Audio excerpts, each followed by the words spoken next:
ஐயோ அன்பான கணவரே, எதுக்கு நீங்க வெக்கப்படணும்? நான் உங்க மனைவி தானே.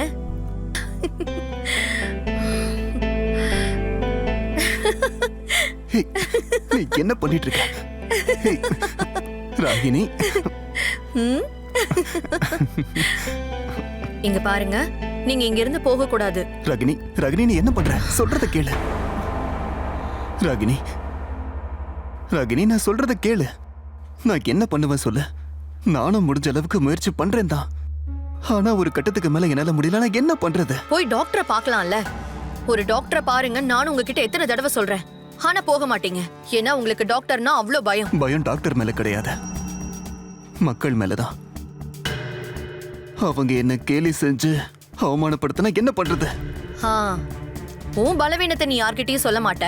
ஆனா அந்த பலவீனத்தை வச்சு உன் மனைவியை மட்டும் தண்டிக்க நினைக்கிறல்ல. இங்க பாரு ராகினி, நீ நம்பிக்கையோட இரு. கடவுள் நமக்கு நல்லதுதான் கொடுப்பாரு. கடவுளால இல்ல டாக்டரால தான் கொடுக்க முடியும். ஏன் நீங்க ஒரு டாக்டரை பார்க்க மாட்டீங்க? உங்க பிரச்சனையை அவர்கிட்ட எடுத்து சொல்லி இதை முடிச்சிட்டு அதுக்கப்புறம் என்கிட்ட வாங்க. ராகினி, ராகினி நீ எங்க போற? எங்கேயோ போறேன்.